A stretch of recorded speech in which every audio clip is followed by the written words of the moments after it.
मित्रों, हमारा हरियाणा एक छोटा राज्य है, पर छोटा होने के बावजूद इसकी विविधताओं में कोई कमी है नहीं।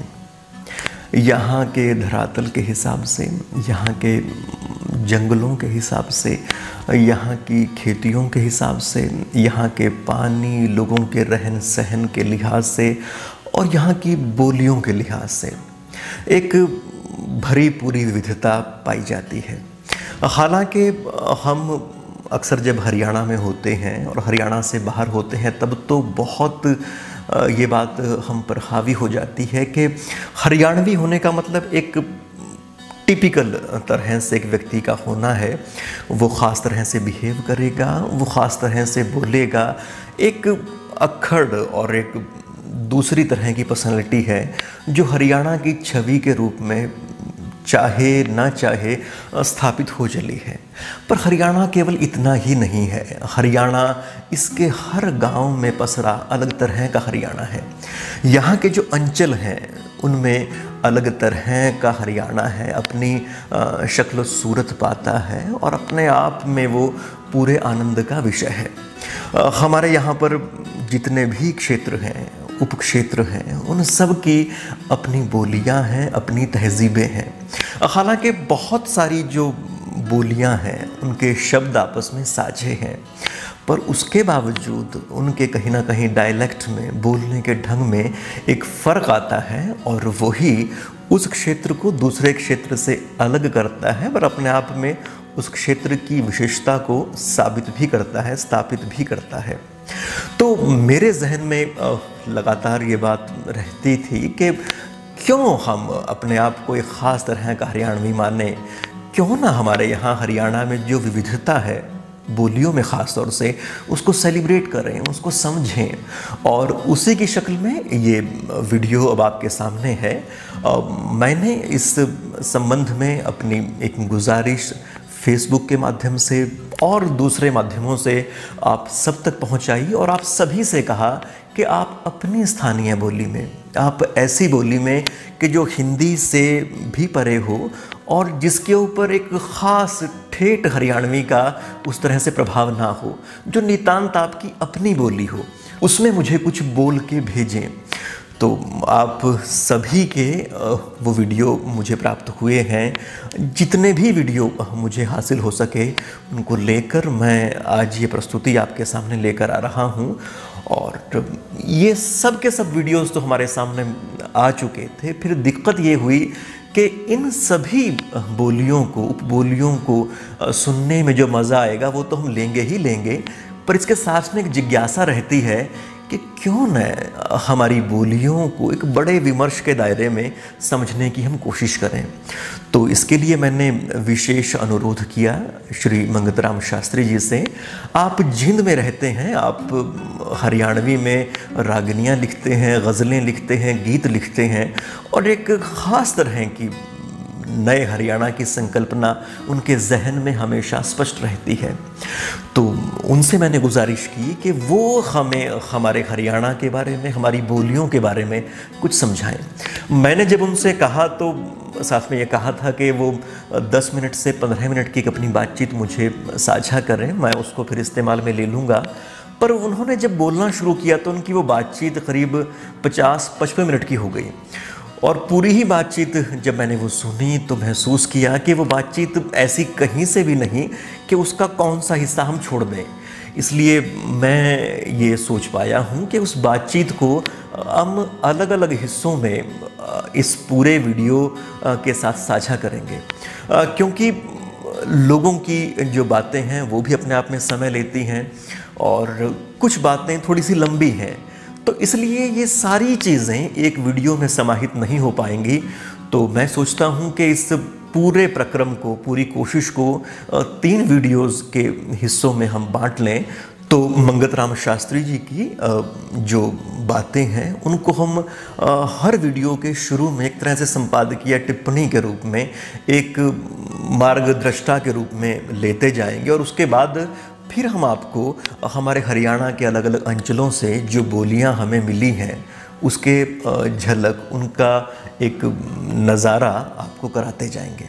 तो आइए इसकी शुरुआत करते हैं मंगतराम शास्त्री जी के उद्बोधन के, उनकी बातों के इस पहले हिस्से के साथ। जब हम हरियाणवी बोली की बात करते हैं तो सबसे पहले मसला है बोली का, कि बोली क्या है। अपने यहाँ प्रचलित हैं बोली और बाणी और पानी को लेकर के कहावत के कोस कोस पे बाणी बदले 3 कोस पे पानी, 4 कोस पे पानी भी कह देते हैं। कुछ लोग इसको उल्टा कह देते हैं, कोस कोस पे पानी बदले 3 कोस पे या 4 कोस पे बाणी। और कई ऐसा भी कहते हैं कि 4 कोस पे पानी बदले 8 कोस पे बाणी। लेकिन इसमें क्योंकि ये मुहावरा है और मुहावरे लोकोक्तियां जो भी होते हैं वो प्राय के ऊपर आधारित होते हैं, ज्यादातर चरितार्थ होने वाली चीजों के ऊपर बनते हैं। ये कोई साइंटिफिक सिद्धांत तो नहीं कहा जा सकता, क्योंकि कई बार हम देखते हैं कि एक गांव में ही एक एरिया की बोली अलग मिल जाती है और एक एरिया की बोली अलग मिल जाती है। एक गांव में जातियों में भी बोलियों की विभिन्नता लहजे के लिहाज से मिल जाती है।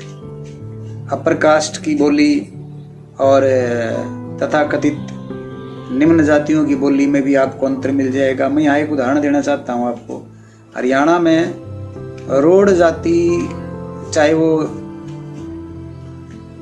सोनीपत के एरिया की, चाहे वो अम्बाड़ा के एरिया की, रोड जाति की जो बोली है वो प्राय एक जैसी है, जबकि दूरी बहुत है अम्बाड़ा के किसी गांव की और सोनीपत के किसी गांव की।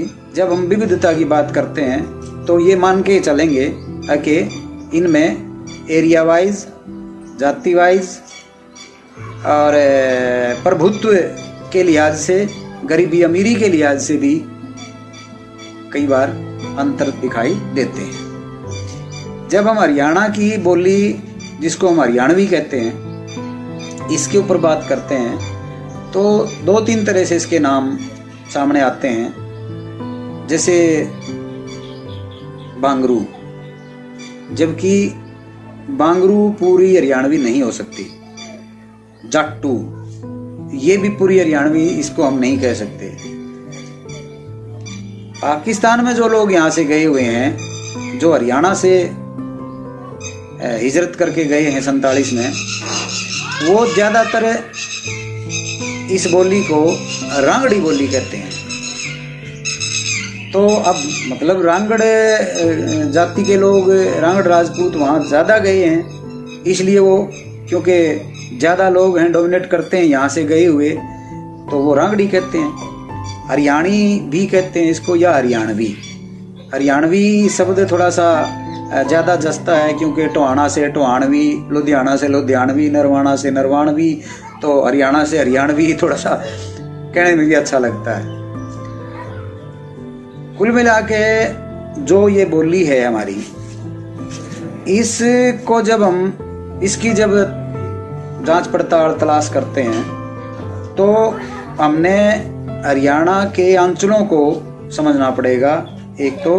नंबर दूसरे, हरियाणा के आसपास के जो राज्य हैं, एरिया हैं, उनका जो प्रभाव है हमारी बोली के ऊपर, या यूं कहिए कि हमारी बोली का उनके सीमांत क्षेत्रों पर जो प्रभाव है, दोनों तरफा कही जा सकती है, वो देखना भी जरूरी है।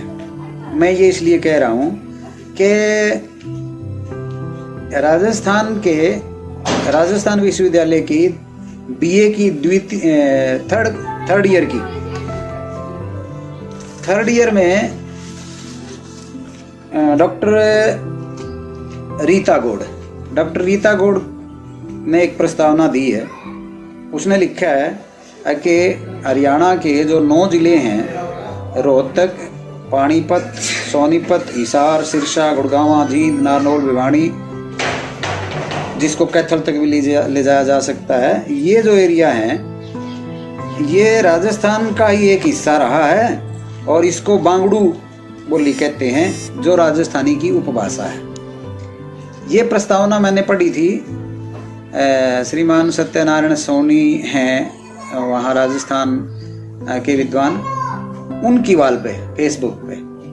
तो मुझे ऐसा लगा कि इसमें बहुत ज्यादा कोई तथ्यात्मक सच्चाई नहीं है, क्योंकि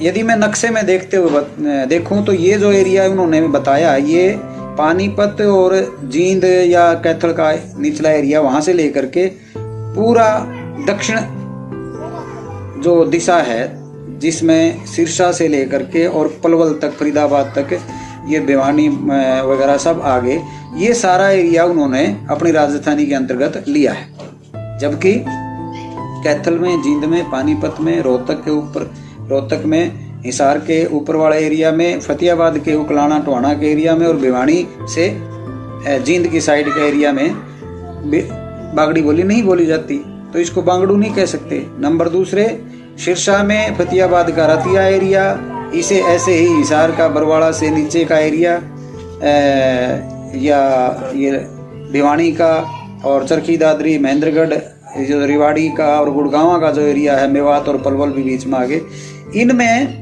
बांगरू नहीं बोली जाती। तो उनकी प्रस्तावना जो है अपने आप में ही कम पड़ जाती है। हाँ, इसने मुझे एक चीज सोचने के लिए और जगह दी कि बसासत के लिहाज से हम प्रायः दो तरह की बसासत पे विचार करते रहे हैं हरियाणा में, बागड़ी और देशवाड़ी। लेकिन इस बात ने ये तथ्य दे दिया कि जो राजस्थान से जो कम्युनिटी या जो लोग हरियाणा में आए और यहाँ आकर उन्होंने अपने साथ वो अपनी कल्चर लेके आए, अपनी बसासत के स्वरूप लेके आए, अपनी जो भी सामाजिक बुनतर थी उसको लेके आए, यहाँ उसका प्रभाव भी हुआ। और उन्होंने जो राजस्थान की बसासत थी, बड़े बड़े और बहुत खुले मैदान, जैसा, क्योंकि राजस्थान में आबादी कम और जमीन ज्यादा, उस लिहाज से वो यहाँ भी उन्होंने इस तरह का प्रभाव डाला। तो बसासत में बागड़ी बसासत अलग से दिखाई देने लगी। और यहाँ के जो स्थानीय रहने वाले लोग थे, जो देसी जिनको कहते थे, वो लोग, जिनको देशवाड़ी नाम पड़ गया फिर उनका, यानी जो यहाँ के स्थानीय लोग थे, स्थानीय बसासत थी देशवाड़ी, जिसमें बड़ी बड़ी हवेली, दरवाजे, बड़ी बड़ी परस, अथाई, चौपाट जिसको कहते हैं, ये मिलती हैं। चाहे अंदर से कच्चा घर हो, लेकिन गली के ऊपर पक्का जरूर दिखाएंगे। शान शौकत मानी जाती है मकानों पे खर्च करने की। ये जो पूरा एरिया जो उन्होंने अपनी बातचीत में ले रखा है, जो हरियाणा के जो 9-10 जिले, इसमें ये है। तो ये बात तो मुझे लगती है कि बागड़ी और देशवाड़ी, ये जो दो बसासत के अलग अलग बसासत के आधार पर दो एरिया बनते हैं, ये तो ठीक है, लेकिन बोली के लिहाज से मुझे नहीं लगता। तीसरा एक एरिया बसता है करनाल, और करनाल से ऊपर का कुरुक्षेत्र, अंबाला, यमुनानगर, पंचकुला वगैरह का जो ऊपर का एरिया, जिसमें 6-7 डिस्ट्रिक्ट आते हैं, ये बच गया। फिर बसासत के लिहाज से इस एरिया को क्या कहेंगे? एक तो इसमें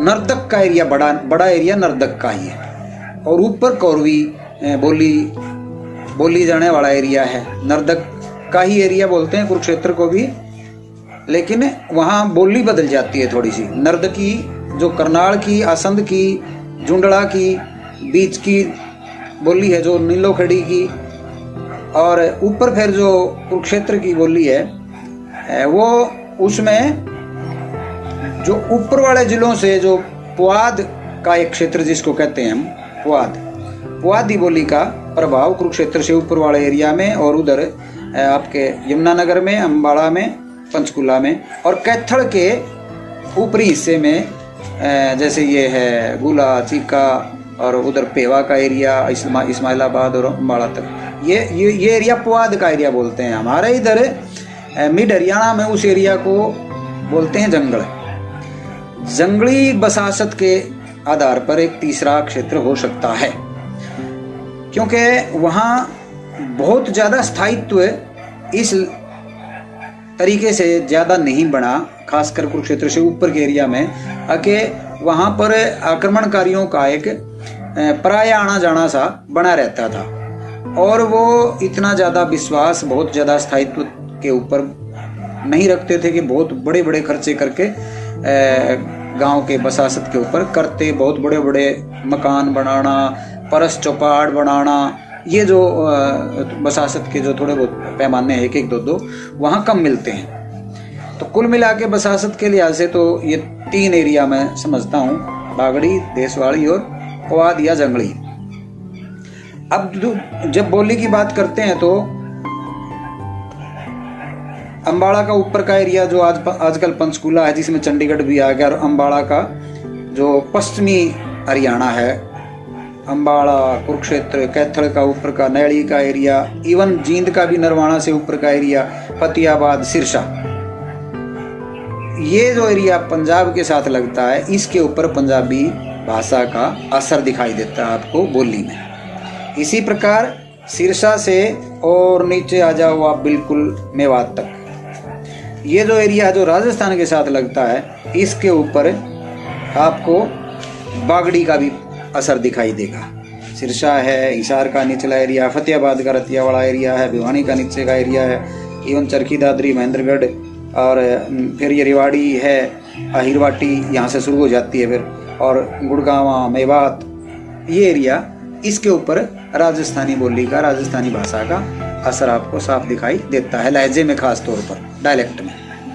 और शब्दों का मिश्रण तो पूरे हरियाणा में मिल ही जाएगा, क्योंकि शब्द तो बहते हैं पानी की तरह से, क्योंकि भाषा बोली जो है सामाजिक उत्पादन है। समाज जहाँ तक जाता है भाषा बोली लेकर के जाता है। फरीदाबाद और पलवल के ऊपर उत्तर प्रदेश का ब्रिज का असर आपको साफ दिखाई देता है। जब हम पूरे हरियाणा को आंचलिक आधार पर बांटते हैं तो इसको मैं कहूँ कि 9-10 एरिया में बांटा जा सकता है, जिसके आधार पर फिर बोलियों को भी जांच पड़ताल की जा सकती है, बोलियों की भी। ऊपर का एरिया यदि हम ऊपर उत्तर से शुरू करते हैं पंचकूला से, तो ये पंचकूला, अम्बाला, यमुनानगर का एरिया, और कुरुक्षेत्र का भी, कुरुक्षेत्र शहर से ऊपर का एरिया, और कैथल डिस्ट्रिक्ट का जो गुला चीका वाला एरिया है, और ये उधर पेवा का ये एरिया जो है, इसको पुआध का एरिया बोलते हैं। पुआध का एरिया, जिसमें पुआधी बोली जाती है, जिसमें पंजाबी का पुट ज्यादा है, हिमाचली का भी असर है, और उत्तराखंड, यूपी का भी कहीं कहीं, यमुनानगर के एरिया में खास तौर पर दिखाई देता है। लेकिन खास तौर पर जो पंजाबी के एरिया से प्रभावित एरिया है, पुआध बोलते हैं। मैंने एक साथी से बातचीत की, हमारे मित्र हैं, एक गुरनाम सिंह अकीदा, पत्रकार हैं पंजाब में, तो उन्होंने कहा कि जो पुआध का जो एरिया है, पुआध जो नाम पड़ा है, ये लाहौर से जब 1858 में लाहौर के साथ जुड़ गया था सीधा प्रशासन हरियाणा का भी, तो उसके बाद में दिल्ली तक का जो एरिया है लाहौर से पूर्व का, इस पूर्व के आधे हिस्से को पूर्वार्ध, आधे हिस्से को पुआध कहते हैं। ये यूं मान लो कि भाई कुरुक्षेत्र तक का हिस्सा। लेकिन इसकी बजाय उन्होंने, वैसे तो उन्होंने हवाला दिया था हरीशन का, कोई इंग्लैंड का अंग्रेज कोई विद्वान हुआ है जिसने इसके ऊपर खोजबीन की, लेकिन एक और बात बताई उन्होंने कि खास तौर पर पहाड़ी जो एरिया है ऊपर का, उत्तराखंड लग गया, हिमाचल प्रदेश लग गया, ऊपर चंडीगढ़ से ऊपर का एरिया सारा जिसमें पहाड़ी एरिया है, वहां से लोग नीचे समय समय पर अपने भेड़ बकरियों को लेकर, अपने पशुओं को लेकर के, या वैसे भी, और वो आते रहे हैं और आकर के फिर जाते भी रहे हैं। लेकिन एक आदमी मान लो कोई 6 महीने, साल रहा, 2 साल रहा और फिर वापिस चला गया या वहीं बस गया, तो निश्चित तौर पर वो उसका असर तो डालेगा बोली बाणी का, तो उनका असर है। और क्योंकि हरियाणा तो पंजाब के साथ तो बहुत लंबे दौर से जुड़ा ही रहा है, महापंजाब का हिस्सा ही रहा है, हिमाचल प्रदेश, पंजाब, हरियाणा, तो पंजाबी का कुदरती बात है कि वो असर आएगा ही आएगा। उसके बाद नीचे आ जाते हैं कुरुक्षेत्र का, कुरुक्षेत्र शहर से नीचे का एरिया, करनाल का एरिया, जिसको हम नर्दक बोलते हैं। नर्दक के बारे में 2 बातें हैं। कुछ लोग कहते हैं कि नर्दक में निर्दयता से नर्दक शब्द का प्रयोग किया जाने लगा है, लोग उदाहरण भी देते हैं। दूसरा एक है इसका निर्दुख, यानी बिना दुख के लोग। भाई इस एरिया में अच्छा उत्पादन होता रहा है हमेशा और सुखी रहे हैं लोग, तो दुख नहीं रहा कभी, ऐसा भी मतलब नर्दक के बारे में कहते हैं। खैर जो भी है, मतलब ये तो एरिया वाइज अलग अलग कहानियाँ हैं। इस एरिया में ये नर्दक का एरिया जो है, नर्दकी और कोरवी दो तरह से बोलियाँ बोली जाती हैं। ऊपर पुआधी का मैंने जिक्र किया, इसके बाद आ गया नर्दकी या कोरवी, करनाल का पूरा एरिया आ गया। फिर आते हैं ये पानीपत, सोनीपत, रोहतक, ये जो एरिया है इसको बोलते हैं खादर का एरिया। एरिया वाइज बता रहा हूं मैं, बोली वाइज नहीं, क्योंकि बोली के हिसाब से तो रोहतक के लाखन माजरा से जींद की साइड में आ जाओ, सोनीपत के गोहाना से जींद की साइड में आ जाओ, और पानीपत के आप सफेदों यानी पानीपत के मिड से लेकर के और जींद की साइड में आ जाओ, ये सारा एरिया जो है ना ये बांगरू बोली बोलता है। और यही वजह है कि ज़्यादा एरिया में बांगरू बोली बोली जाती है, तो लोग हरियाणवी को बांगरू ही कह देते हैं, जबकि पूरे हरियाणा को कवर नहीं करती है। तो ये जो पानीपत का है, सोनीपत का ये जो एरिया है, इसको हम बोलते हैं खादर। फिर कैथल, जींद, फतेहाबाद का उकलाना, टोहाना, हिसार शहर से जींद की साइड का एरिया, भिवानी शहर से जींद की साइड का एरिया, और ये जो एरिया है जिसको हम बांगर कह देते हैं, जिसमें बांगरू बोली बोली जाती है। अब रोहतक, झज्जर, गुड़गांवा, फरीदाबाद, ये जो दिल्ली के चारों तरफ, तीन तरफ जो एरिया है सोनीपत, इन तीनों साइड में दिल्ली के सत्ता के केंद्र होने की वजह से दिल्ली में आना जाना लोगों का, तो दिल्ली का असर आपको दिखाई देगा। दिल्ली की जो बिल्कुल मिली जुली सी बोली है, जिसमें हरियाणवी भी है, जिसमें यूपी का पुट भी है, जिसमें ज़्यादा किसी दौर में उर्दू का प्रयोग होता था, क्योंकि सत्ता का केंद्र रहा है दिल्ली, और सत्ता के साथ ये जो नज़दीक के लगते हुए एरिया हैं, इनका आना जाना दूर के क्षेत्र से ज़्यादा ही रहा है, तो दिल्ली का भी असर है। आप इसको यूँ भी कह सकते हैं कि हरियाणा की बोली का असर दिल्ली के गाँव में भी है, और दिल्ली का असर हरियाणा के गाँव में भी है। फिर आ जाते हैं हम और नीचे, गुड़गांवा, अरीवाड़ी, ये जो एरिया है जिसको हम बोलते हैं अहिरवाल का एरिया, अहिरवाटी कह देते हैं, जिसमें अहिरवाटी या अहिरवाली, अहिरवाल की बोली का अपना लहजा जिसमें है, बागड़ी भी है और अहिरवाटी भी है, शामिल है। मेवात आजकल तो पूरा डिस्ट्रिक्ट बन गया है, एक अलग से मेवात जिला है और मेवाती बोली जाती है। पलवल फरीदाबाद जो एरिया है ये ब्रिज का एरिया है, जिसमें ब्रिज की भाषा का असर साफ साफ दिखाई देता है। फिर आ जाते हैं हम नीचे से घूमते हुए महेंद्रगढ़, चरखी दादरी और भिवानी का कुछ एरिया, और ऊपर हिसार का राजस्थान से लगता, फतेहाबाद का राजस्थान से लगता, और सिरसा का राजस्थान से लगता एरिया, ये पूरा का पूरा एरिया, इसको हम बागड़ कहते हैं, जिसमें बागड़ी भाषा का प्रयोग, बागड़ी बोली का प्रयोग करते हैं। जैसे सिरसा में पंजाबी और बागड़ी बोली जाती है, फतेहाबाद में पंजाबी, बांगरू, बागड़ी तीनों बोली जाती हैं, हिसार में बागड़ी बांगरू बोली जाती हैं, भिवानी में बागड़ी बांगरू बोली जाती हैं, चरखी दादरी, महेंद्रगढ़ में बागड़ी और अहिरवाल की बोली बोली जाती है। रेवाड़ी पूरी तरह से अहिरवाटी का गढ़ है। गुड़गांव में आपको कुछ मेवाती बोली मिल जाएगी, कुछ आपने कहीं कहीं ब्रिज का भी असर मिल जाएगा, और अहिरवाटी का तो ज़्यादा एरिया है ही। और ऐसे ही झज्जर का, खास तौर पर नाहड़ से इधर का एरिया जो है, जिसमें अहिरवाल का प्रभाव है, और नाहड़ से ऊपर जो झज्जर तहसील होती थी, भाद्रगढ़, रोहतक से लगता ये एरिया, इसमें बांगरू बोली बोली जाती है।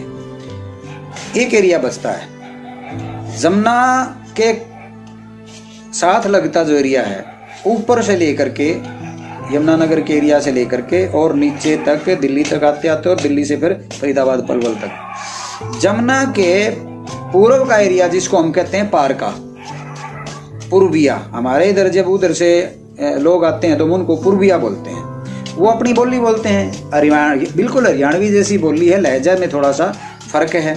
और वो लोग जमुना से इस पार, हरियाणा के पार के एरिया को कहीं कहीं खादर भी कहते हैं, कहीं कहीं बांगर भी कहते हैं, क्योंकि जो जमुना नदी है ये एक किस्म से यूँ मान लो कि सीमा है। तो बांगर का एरिया से भी प्रभाव, बांगरू बोली का भी प्रभाव है इस एरिया पे, और खादर का भी प्रभाव है इस एरिया पे, कोरवी का भी प्रभाव है इस एरिया पे, ऊपर यमुनानगर तक पुआधी का भी प्रभाव है इस एरिया पे। तो वो जो है उधर वाले पार वाले इसको खदरा, खादर या बांगर कहते हैं। तो कुल मिला के जब हम इस एरिया के हिसाब से बोलियों की जांच पड़ताल करते हैं तो हरियाणा में बागड़ी,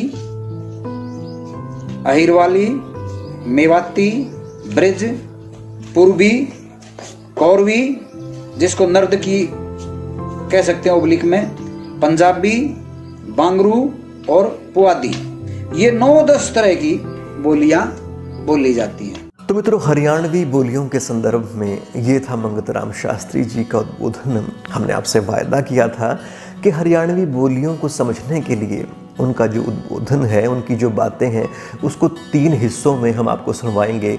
तो उसी श्रेणी से एक ये प्रस्तुति आपके सामने थी। और मित्रों, अब हम शुरुआत करते हैं अपनी बोलियों की। एक एक बोली की झलक हम आपको दिखाते जाएंगे और इस पूरे प्रक्रम को हमने 3 वीडियोस की शक्ल दी है। हम शुरुआत करेंगे हमारे उत्तरी हिस्से से और धीरे धीरे करके फिर दक्षिण की तरफ आएंगे, ताकि आप बोलियों में जो धीरे धीरे करके फ़र्क आता है उसको महसूस कर सकें, उसको एंजॉय कर सकें। हमें जो पहली वीडियो प्राप्त हुई है इस सिलसिले में, वो हुई है मोरनी से। नीलम ने भेजी है। मोरनी को हम सभी जानते हैं और कहते हैं कि हरियाणा का एक पहाड़ी पर्यटन स्थल है, पर हम में से बहुत सारे लोग ये नहीं जानते कि वहाँ की जो जनबोली है वो ठेठ पहाड़ी किस्म की जनबोली है। हिमाचल की जो जनबोलियाँ हैं उनका बहुत स्पष्ट प्रभाव इस क्षेत्र की बोलियों पर है।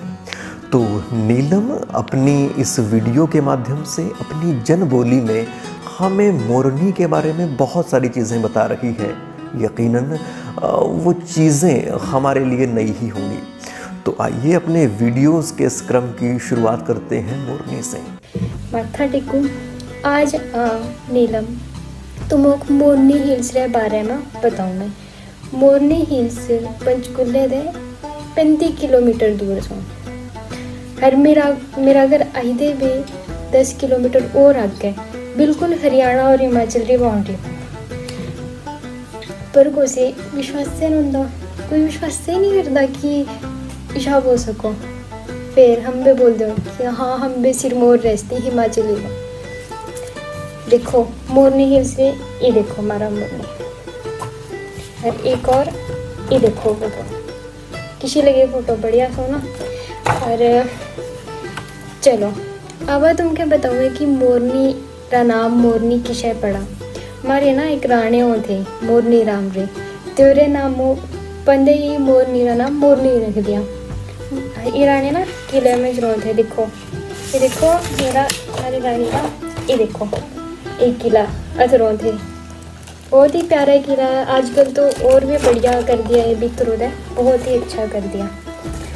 ठीक, अब तुमको बताऊँ मैं मोरनी हिल्स रे जो मंदिर और पूजा पाठ वगैरह वगैरह तिधरे बारे में। ये देखो हमारे ना एक मंदिर सो बड़ी माता राम, बहुत ही फेमस मंदिर सो, बड़ी माता राम मंदिर सो। और काली माता री पूजा करो हाथ लोग। ये देखो कुछ और फोटो, चलो एक और फोटो। एक और मंदिर सो शमलोठा माता रा मंदिर।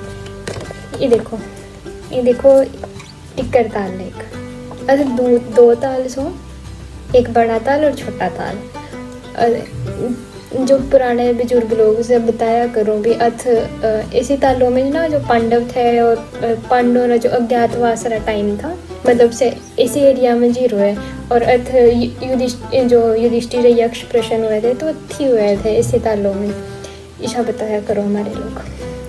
चलो तो मत घूमने आना, बहुत ही सुंदर जगह इसकी है, बहुत ही सुंदर। चलो अब तुमको दिखाऊंगा मोरनी हिल्स की जो पुरानी फोटोज है।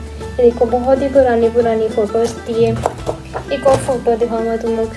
ये देखो मतलब जिसे अजंता और किसी वाली फ़ोटो कह सको इनके। ये देखो एक और फोटो, ये फोटो आजकल चंडीगढ़ म्यूजियम में भी रखी हुई सो, तुम देख सको ही नहीं। और ये देखो ये छोटे छोटे बच्चे स्कूलों जाने लगे, ये देखो बेचारे पैदल जाना पड़ रहा है इनके, बस ये तुम्हारे उन दिन ही खेरा, पैदल ही जाना पड़ो, बहुत मेहनत करनी पड़ो। चलो अब तुम्हें बताऊँ कि जो हिमाचल रे लोग सो, मतलब मोरनी रे लोग सो, खेती बाड़ी करो, डांगरों काम करो बस, और कुछ हमारे उमदा नहीं खास। और मित्रों, एक ही ज़िले में बहुत सारी बोलियां हो सकती हैं, ये बात तो तय है। अब हम पंचकूला के ही एक और क्षेत्र में आपको लिए चलते हैं, और ये है बरवाला। बरवाला से ये वीडियो हमें भेजा है हमारे दोस्त असिंदर ने, और वो अपनी बोली के बारे में, आसपास के क्षेत्र के बारे में कुछ बातें हैं जो बता रहे हैं, ये सुनते हैं। मेरा नाम असिंदर कुमार है, गांव बरवाला, जिला पंचकूला। भाई बोली की जहां तक हम बात करा, हरियाणा हमारा छोटा सा प्रांत है, पर बोलियां बिल्कुल देखो आप कदम कदम पर बोलियां बदल रही हैं। मेरे यहाँ गुआंढ में, यहीं मेरे से 1 किलोमीटर दूर बतौड़ गांव आ, बतौड़ की बोली अलग है, मौड़ी की बोली अलग है, मौड़ी गांव आ, वहाँ बहुत सारी चीज़ें बदल जा बोली में, अलग अलग तरह की उतार चढ़ाव बोली में आ जा।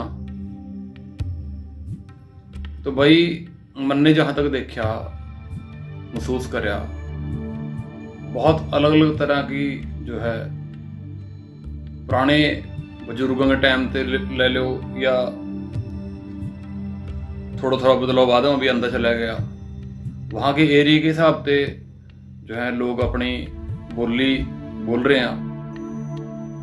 हमारा जहाँ तक हमारा यहाँ पंजाब के लगती सीमा हमारे बरवाड़े गांव की, और 3-4 किलोमीटर से यहाँ जो है शुरू हो जा पंजाब, डेरा बसी यहाँ से 9 किलोमीटर दूर है। तो हमारे वाली बोली में डेरा बसी का भी बहुत टचा वागा, और थोड़ा बहुत हिमाचल का टच भी हमारी बोली में आवा, हिंदी का टच भी हमारी बोली में आवा, तो पंजाबी का भी हमारी बोली में टच हुआ। तो बहुत अलग अलग तरह के हमारी बोली में टच हुआ, मतलब मिली जुली है। तो बहुत जो है, लेकिन हर बोली में जो है अलग तरह की मिठास है। सबने अपनी बोली प्यारी लगा, मन अपनी बोली प्यारी लगा, सन अपनी बोली प्यारी लगती होगी। और मित्रों, पंचकूला के बाद अब हम दाखिल होते हैं ज़िला अम्बाला में। ज़िला अम्बाला की तहसील है नारायणगढ़, और पहले असिंदर को आपने सुना तो वो बरवाला से बोल रहे थे, और नारायणगढ़ ये आपस में बहुत दूर नहीं है, कुछ बातों में ये इलाके आपस में मिलते से हैं। यहाँ से सुखदेव हैं, हमारे वरिष्ठ साथी रहे हैं, तो उन्होंने हमें ये वीडियो भेजा है, और उन्होंने अपनी बोली के अलावा उस इलाके के एक गांव के बारे में, वहाँ के तीर्थ के बारे में बड़ी अनूठी जानकारी हमसे साझा की है। मेरा नाम बलदेव सिंह है, मैं गांव सैनी का रहने वाला हूँ। मेरा गांव सैनी नारायणगढ़ से तकरीबन 1 किलोमीटर दूर पड़ा।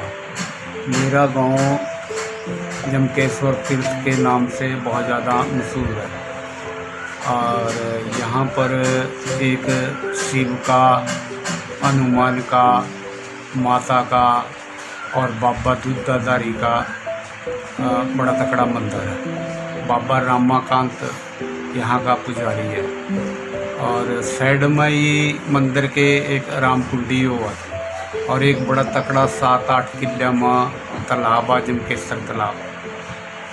और जमकेश्वर तालाब के बराबर में ही एक बड़ी तकड़ी गौशाला, जिसमें बहुत ज़्यादा गौआँ, और बाकी इस तीर्थ के ऊपर जैसे कि कुरुक्षेत्र में कर्मकांड हुआ, किसी औरत का घर वाला मर जा, 14 बार फिर यहाँ पल्ले तारे जा। और मेरा जो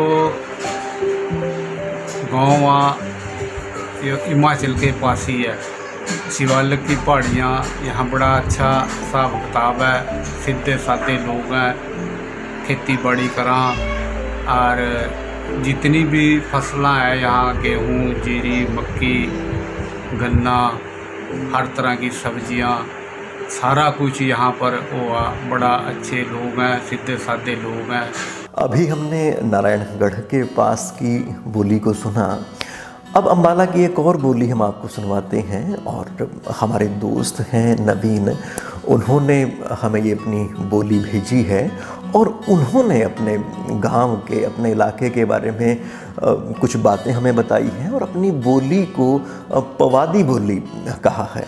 तो आइए उनकी इस अनूठी और बहुत मीठी सी बोली के अंदर उनकी बातें सुनते हैं। मेरा गांव मछौंडा है, साबर मछौंडा, जो कि अम्बाले कैंट में पड़ा है। वैसे मेरा पुश्तैनी गांव तेजा मोड़ी है, वो भी अम्बाले ज़िले में पड़ा है। तो बात कराएं अब हमारी बोली की, हमारी बोली ना तो हरियाणवी बोली है, ना पंजाबी बोली है और ना हिंदी बोली है। थोड़ी मिक्स सी बोली है और बड़ी मिठी बोली है, बड़ी बढ़िया बोली है। हमारी इस बोली पर पूरा मान है। तो कई बार किसी अनजान बंदे के सामने पहली बार बोला है वो पहली बार सुना है, तो वो भी हैरान हो जाए वो कैसी बोली है, भी ना तो हरियाणवी है ना पंजाबी है। तो हम समझावा भी हमारे अम्बाले की बोली है, अम्बाले के गाँव की बोली है, बहुत बढ़िया बोली है। तो इस बोली में पुआधी बोली भी कहते हैं, मतलब कि पंजाब के लोग बतावा है, क्योंकि जो इलाका है पुआध के इलाके में आ जाता। जिस तरह पंजाब में माझा, मालवा, दुआबा हवाया, इसी तरह इस इलाके को पुआध का इलाका कहा दे, क्योंकि जो अम्बाला है वो हरियाणा पंजाब के पार्टीशन ते पहला पंजाब में ही आया करा था। तो इस करके इस इलाके में पुआध का इलाका कहा है और इसी करके इस बोली को पुआधी बोली कहा, जिस तरह के मानो पंजाब के लोग बतावा है। तो बात करें यहाँ के कामकार के कित्ते की लोगों के यहाँ के, तो ज़्यादातर लोग यहाँ खेती कराएँ और शहर के नेड़े करके इस तरह की हमारा को अम्बाला कैंट और सिटी के नेड़ा पड़ जाता, तो यहाँ लोग नौकरी भी कराया। मैं भी प्राइवेट नौकरी करूँगा और लोग यहाँ बिजनेस में भी आने लग गए हैं। अम्बाला के बाद आइए आपको ले चलते हैं हमारे हरित ज़िले यमुनानगर में। और यहाँ से अपनी बोली का सैंपल हमें भेजा है राजेश शास्त्री जी ने। आप ब्राह्मण माजरा में रहते हैं और ये गांव जगाधरी के पास ही पड़ता है। तो अपनी बोली के ऊपर वो कई तरह के और प्रभाव हमें गिनाते हैं। तो आइए उनकी बोली का एक जायज़ा हम लेते हैं और उनके क्षेत्र के बारे में कुछ ज़रूरी बातें जानते हैं। मेरा नाम राजेश कुमार, मैं यमुनानगर ज़िले का रहने वाला। गांव का नाम मेरे ब्राह्मण माजरा। मेरा गांव यमुनानगर के उत्तरी छोर पर स्थित है और हमारे यहाँ की जो बोली है, उस बोली पर जो आसपास के जो राज्य है ना, उनका बहुत बड़ा प्रभाव है। जैसे कि हमारे पास यहाँ हिमाचल है, 15-20 किलोमीटर की दूरी पर हिमाचल, और 5-7-10 किलोमीटर की दूरी पर यूपी उत्तराखंड के बॉर्डर है हमारे यहाँ। इन सारे स्टेटों का प्रभाव हमारे यहाँ इस बोली पे है। और यूपी का बड़ा प्रभाव आपको देखने को मिल जाएगा यहाँ। हम सारे मेरे भाषा से समझ गए होंगे। हिमाचल का भी है। और हमारे यहाँ का जो खास बात है एरिए की, कि यहाँ चारों तरफ नदियों का जाल है। मेरे ठीक पीछे पूर्व दिशा पड़ा। पूर्व दिशा में हमारे यहाँ जो आप लोग नक्शे में देखते होंगे यमुना नदी जो दिल्ली तक जा रही, वह नदी आवास में मेरे ठीक यहाँ से 3-4 किलोमीटर की दूरी पे है, ज़्यादा दूर नहीं है। और मेरे जो सामने का जो एरिया है, यहाँ से 2-3 किलोमीटर की दूरी पे दादपुर हेड है, जहाँ तक कई छोटी छोटी नहरां पूरे हरियाणा में पानी की सप्लाई करा। तो इस वजह से यहाँ लोगों ने पानी की दिक्कत नहीं है। खेती बाड़ी बहुत बढ़िया हो, पानी बहुत ऊंचाई पे है, 15-20 फुट पर नलके हैं लोगों के यहाँ गड़े, आराम से पानी उपलब्ध हो जा। और रही फसल की बात, तो हमारे यहाँ आप लोग देख ही रहे होंगे कि ये गन्ना, बहुत बढ़िया गन्ना हो हमारे यहाँ। एशिया का सबसे बड़ा शुगर मिल यमुनानगर के अंदर है और लोग बहुत बढ़िया तरीके से खेती करा गन्ने की। गेहूं की फसल हो हमारे यहाँ, धान की फसल हो, और इसके गेलों ही अगर यहाँ देखा जा तो पॉपुलर की खेती बहुत करा लोग। पॉपुलर को जो खेत की डोल हो ना, उस डोल पर लगा दें ताकि वो खेती के साथ साथ ना वो अलग से भी उसकी इनकम में जुड़ जा और बड़ा फायदा हो। क्योंकि एक अलग से एक आय हो जा किसान के लिए, खेती बाड़ी करने वाले आदमी ने बड़ा फायदा हो जा। इसके साथ ही हमारे यहाँ का जो और भी जो सबसे बढ़िया बात है, यहाँ हरियाली बहुत है। और पूरे हरियाणा में सबसे ज़्यादा जो जंगल है, पेड़ पौधे मानने जहाँ, वो जिला यमुनानगर जिला है। यहाँ सबसे ज़्यादा पेड़ पौधे हैं, हरियाली है, लोग बड़े शांत स्वभाव के हैं, बोलने में थोड़े ऊंचे हैं। और इंग आप देख रहे होंगे, ये पॉपुलर लगा हुआ है। और इसके साथ ही ना आप लोग कोयल की भी आवाज़ सुन रहे होंगे। तो बड़ा प्राकृतिक वातावरण बड़ा अच्छा है यहाँ, और लोग बड़े मिलनसार हैं। तो मित्रों, मेरे अपने गांव यानी कि गांव ईश्वरगढ़, जो कि कुरुक्षेत्र ज़िला में पड़ता है, पिपली के पास में ही पड़ता है, बबायन रोड पे पहला ये गांव है।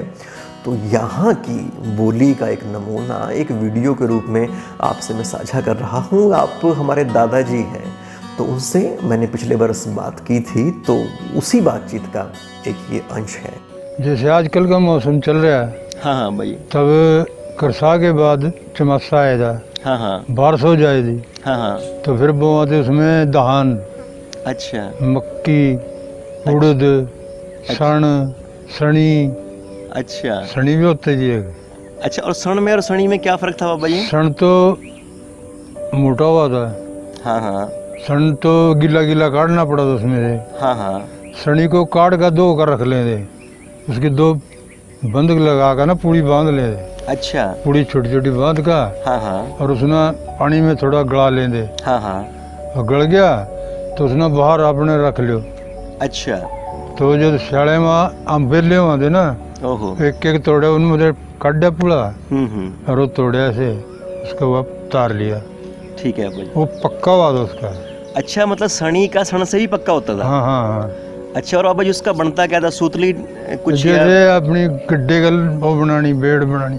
अच्छा, और जी बैल का रस्सा बनाना, हाँ, भैंस का बनाना, अच्छा, गाय का बनाना, तो उसका पक्का हुआ था ज्यादा। ठीक है भाई, सण का कुछ कमजोर है, थोड़ा पानी का गद्दड़ करके ना, अच्छा, उसमें चाहे आड़ फेर दो, अच्छा भाई, चाहे उसमें सुहागी ऐसी मार दो खाली, अच्छा, कुबाड़ना हो जैसे खाली सुहागा मारा, हाँ, और अपना बीज दो। इसका मतलब वो जो पहले की फसलें थी बाबा जी, वो भी मतलब साधारण थी बेचारी? साधारण थी बहुत। उनको कैसे बो दो, वो हो ही जाती थी खंडाड़े की देर। अच्छा, ऐसे थे ना, जमीन ना भी ऐसी पड़ी रहा थी। अच्छा, जैसे आपने दान लगाया, हाँ जी भाई, बोर्ड को उसमें कुछ नहीं लगाना, साल वही रहा गई। यानी कि आप कह रहे हैं कि जो खेत की जो ताकत थी, हाँ, वो बची रहती थी, वो बची रहा। ठीक है भाई, और दूनी बच जाती। और मित्रों, गांव मुंडा खेड़ा भी कुरुक्षेत्र में ही पड़ता है। वहाँ रहती हैं कविता कश्यप, बहुत ही होनहार हैं, बहुत कुछ करती रहती हैं। फिलहाल तो आकाशवाणी पर कंपेयर भी हैं। तो वो अपनी स्थानीय बोली के बारे में कुछ बातें हम सबको बताना चाहती हैं। मैं थानेसर के गांव मुंडा खेड़ा की रहने वाली हूँ। आज मैं हमने अपने गांव की स्थानीय बोली में कुछ विशेष लाइनें जो बोली जावे वो बोल के दिखाऊंगी। हमारा गांव ज्योतिसर से 3 किलोमीटर दूर है। हमारे गांव में जे किसी छोरी तय आवाज लानी हो तो इस तरह बोला जावा है, पूरे ना आए छोरी इतना कद के रुक के मार रहे तो मरसा नहीं सुन दी, जमा नहीं कहना, मान ली चाहे कितनी बार जा मार ले, जमा जो सुन ले और आ जा। अगर किसी को गुस्से में रोटी खाने के लिए बोलना हो तो इस तरह बोला जावा है, आका अपने टिक्कर भर ले, मत तो किसी के नखरे उठते नहीं जाते, खाने खा, नहीं खाने तो ऐस करो। और अगर किसी को दूर जाने के लिए कहना हो तो इस तरह बोला जावा है, परा ना हो ले, ज़्यादा दुखी ना करा, सिर ना खावा मेरा। और अगर मान लो जैसे पूजा करने के लिए जाते हैं तो ऐसे बोलते हैं कि आज मन सारा ना खेड़े बाबे बदोक मार कहानी, सारे टबरे ना गेल चलना, कभी कोई इंगा चले जावा और कोई इंगा बगले, सारे ना कट्ठे रल मिल कर जाना। और अगर जैसे बच्चे ज़्यादा तंग कर देते हैं अपनी माँ को तो उन्हें ऐसे बोला जाता है, ज़्यादा बकाओ ना, एक पासों का खेल लो, नहीं तो ऐसे उल्टे हाथ के लगाएंगे कि सारे के सारे सीधे हो जाएंगे। और मान लीजिए अगर जैसे कोई आवारा से लड़के घूमते हैं तो उन्हें ऐसे बोला जाता है, इस छोरे ने जमी जुल्मी चढ़ रही, सारा दिन डींग मारते हुए फिर रवा, कोई काम नहीं है ना करा ते जमी बेला फिरा। और जैसे कोई चीज़ अगर रखी हुई पूछनी होती है तो इस तरह से बोला जाता है, वो चीज़ मैंने उरी रखी थी और वो ईब तक नहीं पाई, था ना देखी है कि वो मना ओठी रखी थी, डंग ते देख ले इंगा पड़ी होगी या ऊंगा पड़ी होगी, डंग ते देखागा तो पा जाएगी। तो इस जो हमारी बड़ी जैसे माँ दादी या चाची हैं, उनके नाम के आगे यहाँ एरी शब्द का इस्तेमाल किया जाता है। जैसे एरी मम्मी उरे ना ये मैंने तेरे एक काम था, मैंने कुछ बात करनी थी, उरा मेरे दो राह का बैठ, मैंने तेरे कोई बात कहनी। तो इस तरह से जो कुछ विशेष शब्द हमारी यहाँ की स्थानीय बोली में बोले जाते हैं। और मित्रों, कुरुक्षेत्र से ही एक और बोली का सैंपल हम आपको सुनवा रहे हैं, और ये हमें भेजा है विनोद चौहान जी ने। हमारे अध्यापक संघ के वरिष्ठ साथी रहे हैं, आप में से बहुत से लोग उनसे अच्छे से परिचित हैं। वो कुरुक्षेत्र के पास गांव है अमीन, और अमीन के पास एक और छोटा गांव है बीड़ अमीन, वहाँ पर वो रहते हैं और अपने गांव के बारे में, अपनी बोली के बारे में कुछ हमें बता रहे हैं। और मित्रों, एक और बात है कि हमारे यहाँ पर हम कैसा बोलते हैं, हमारे ये गांव पर, क्षेत्र पर तो निर्भर करता ही है, हमारी जातियों पर भी निर्भर करता है। तो हमारे हरियाणा में रोडों की जो बिरादरी है, रोड जो जाति है, उसकी बोली हालांकि हर एक क्षेत्र में बदलती तो है, उस पर वहाँ के स्थानीय प्रभाव आते तो है, उसके बावजूद उस पूरे जाति की बोली में एक अपनी ही तरह का वैशिष्ट्य है। तो विनोद चौहान जी का जब आप बातें सुनेंगे तो उसमें आपको वो उनकी बोली का वो पहलू भी स्पष्ट रूप से दृष्टिगोचर हो सकेगा। तो लीजिए सुनिए ये बोली। मेरा नाम विनोद मास्टर, गाँव है भाई बीड़मीन, जिला कुरुक्षेत्र में पढ़ाई गाँव। बीड़मीन साथ में लगता एक बड़ा गाँव है अमीन, उसका ही एक हिस्सा है। पुराने लोग कहीं करते और भीड़ होए करा था, मीन के कुछ लोग यहाँ का बस गए थे, उनकी जमीन जायदाद थी, तो यही गाँव बसा लिया, इसलिए बीड़ मीन पड़ गया इसका नाम। बाकी नवा गाँव भी कहो, रिश्तेदार तो ज़्यादातर नए गाँव के नाम से ही जाना। नए गाँव तो बहुत सारे हैं आस पास में क्षेत्र के, तो कागजा में चला ही चला, इसका कागजा में नाम बीड़ मीन है। लगभग 4 वोटों का गाँव है, बड़ा अच्छा गाँव है, प्रेम से रहो वहाँ, लगभग सारी जात हैं, कोई लड़ाई झगड़े वाली बात नहीं ऐसी। साथियों, प्रेम प्यार की बात करते रहो। बाकी भाई आजकल देख लिया, इस बीमारी ने भी प्रेम प्यार पसंद नहीं आया। पुराने टाइम में बड़े बड़े क्या करते, मिलकर रहो, भाईचारे तो रहो, तरक्की होगी। जैसा टाइम ऐसी बात, ये भाई बीमारी भी ऐसी आएगी, कोरोना, उनका मिलकर रहो, दूर दूर रहो, उनका बचे रहोगे। और मित्रों, कुरुक्षेत्र के बाद अब आपको लिए चलते हैं हम करनाल ज़िला में। करनाल से हमें ये वीडियो भेजी है रामनाथ शास्त्री जी ने। आप हरियाणवी रचनाकार हैं, आप की रागिनियाँ, आपके हरियाणवी गीत बहुत सारे लोग बड़े चाव से सुनते हैं। आप मूलतः मोहडी गांव के हैं, तो आपने हमें अपनी बोली के बारे में, अपने गांव के बारे में कुछ शानदार सी बातें बताई हैं, तो आइए सुनते हैं। राम राम जी। गांव मोड़ी तय रामनाथ शास्त्री हूँ, तो कनाडन दिन हो गए 10-12 साल, फिर भी आदमी की पहचान तो अपने गांव तय हुआ है।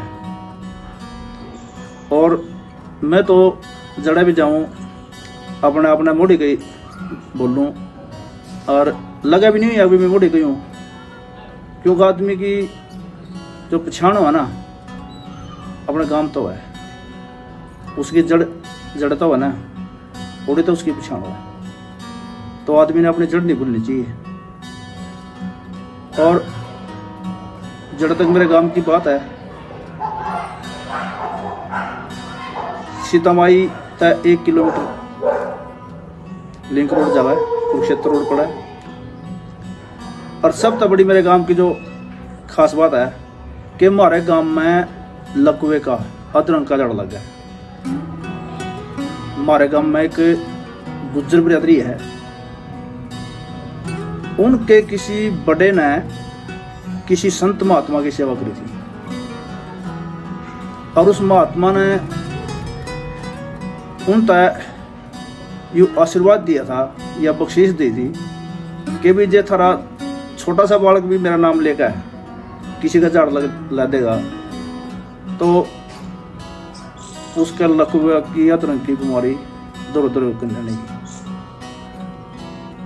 शुरू में हमारे गांव में झाड़ लग गया, उसके बाद हमारे नज़दीकी किलोमीटर ला लो सौदाली गामड़ी है, ओड़ा जाना पड़ा, ओड़ा जाके दीवे लाने पड़े, तालाब पे नहाना पड़ा और प्रसाद लेना पड़ा।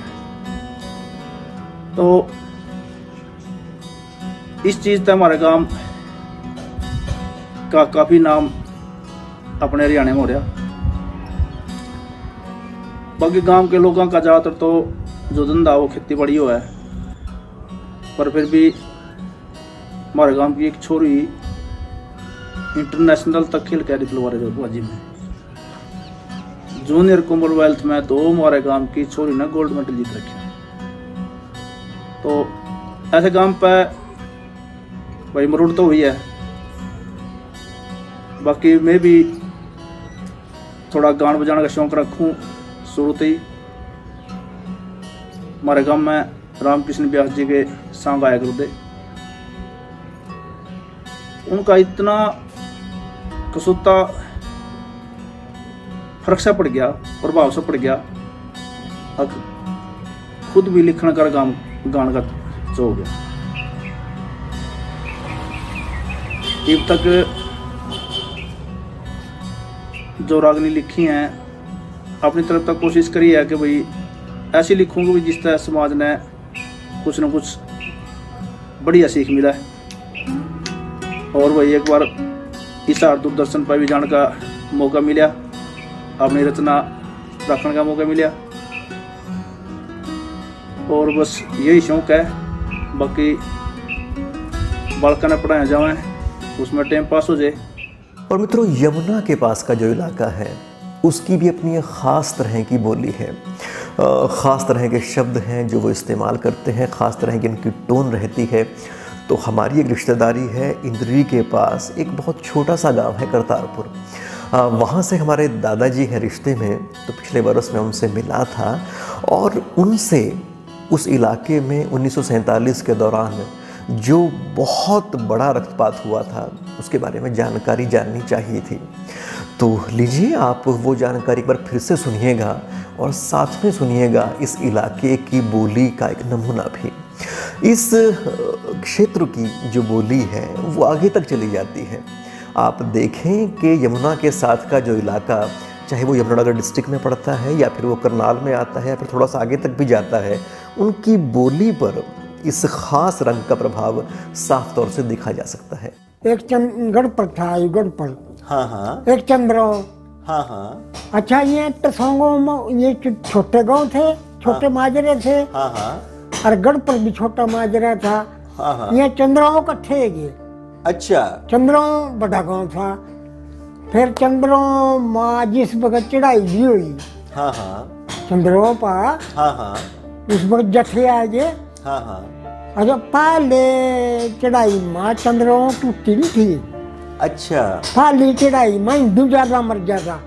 अच्छा, वो मुसलमानों का जोर पड़ गया था, नदी थी बीच में पानी की, अच्छा, जमुना माते फटी, अच्छा, बसवा नदी जो थी उसका पुल पार नहीं था कुछ भी, हाँ हाँ, बपरे से जो मुसलमानों ने अल्लाह बोल दिया, हाँ हाँ, उसमें नदी में जो गिरी, हाँ हाँ, बसूंगा तो बारिश होने लगी और जीऊंगा पानी जाता रहता हूँ मैं नदी में, हाँ हाँ, बहुत हिंदू मर गया था। अच्छा दूसरी चढ़ाई माँ फिर हिंदू मजबूत एक चढ़े, हाँ हाँ, अच्छा एक लबकरी, हाँ हाँ, निंदर सिंह था सरदार जी, बहुत नशानकी था, ऊपर बसंती पड़ी थी और कास्तूरों की पेटी लगी थी या कास्तूरों की, हाँ हाँ, अच्छा फिर एक सिस्टम थी दरखत, अच्छा, सिस्टम, हाँ हाँ, वो नदी की डांग पर पड़ नाले की, हाँ हाँ, वो पत्तियों में बैठे रहे और ब्लैकी बंदूक थी उस पर, अच्छा, वो इंदू फड़ा फाड़ इंदू ना बुन हो गया वहाँ बैठे, अच्छा, फिर वो जो निंदर सिंह भी था लंकरियाला, हाँ हाँ, उन्ना देखा भैया कहाँ से गोली आ रही, कहाँ से आ रही है गोली। अच्छा, उन्ना जो गोली की बट गोली चलाई, वो फिर उसका धार दे जाकर लगी ऊपर से, वो सिस्टम पर फिर सुबह मुदूक के नीचे गिर गया, फिर बग्गी पड़ी मुसलमानों में। अच्छा भाई, करीब कितने आदमी मर गए होंगे? ताजा ऐसा भाई कम से कम भी 100 के नजदीक आदमी मर गया, इतने हलाक हुए। दूसरी चढ़ाई में फिर चंद्रों टूटी दिया। अच्छा, फिर या कुछ सब बाज गई, फिर वहाँ गुमथड़ा। अच्छा, गुमथड़ा बाज गई, जो गुमथड़ा पठान थे। अच्छा, फिर वहाँ जोर था ज्यादा, हाँ हाँ, वहाँ इकट्ठे गए फिर ये, हाँ हाँ, फिर मिलिट्री आई थी वहाँ। अच्छा, गुमथड़े थे, फिर गड्डियाँ पाकिस्तान में पहुँचाई थे।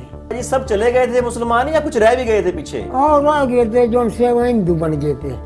अच्छा, पूरा जैसे राज्य पर हमारे गाँव मतलब मुसलमान था ही नहीं। ये तो खैर गाँव था भी, खैर छोटा, वैसे छोटा गाँव था। हाँ हाँ। अच्छा, यह राज्य पर गड़ी गिरबला, हाँ हाँ, ऐसे ऐसे गाँवों में हिंदू बन गए तो ना, वो कह जब हमें बचा लो और हम हिंदू बना। हाँ हाँ, छोटे छोटे रख लिए थे। हाँ हाँ, छोटे ये सिर पर, हाँ हाँ, यानी मुसलमान छोटा नहीं रखा थे। जी जी। अच्छा, फिर ना अगबे हम सूर की आन थी ना। हाँ हाँ हाँ, भाई सूर नहीं हम खाना, ये फिर सूर खाई दिया ना, अगर हिंदू और हम बचा लो। हाँ हाँ, फिर वह रख लिए दोरा।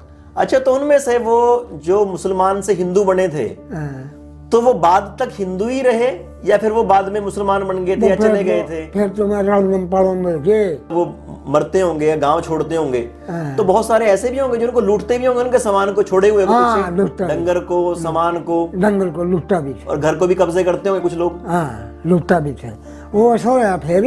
हाँ हाँ, अब जिस वक्त मार काट बंदेगी अल्ले जी, ये पाकिस्तान पहुंच गए। हाँ हाँ, फिर ये हिंदू ना बोली करी जिनकी। अच्छा, और वो सरकार में पैसा पहुँचाया था। अच्छा, बैंक पाकिस्तान पहुँचा दियो पैसा ही। हाँ हाँ हाँ, उनकी वो बोली नीलामी हुई थी, मतलब हाँ हाँ, डंगर की जी, है जी, वह डंगर की ढोर की ऐसी नीलामी हुई थी। जी हाँ भाई, है।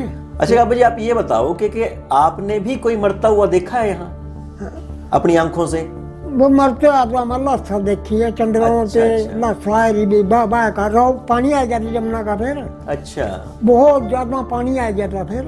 हाँ हाँ, अच्छा, लाशा बा आई, किसी का सिर, किसी का धड़, मुसलमानों का वो लाशा देखी हमारा।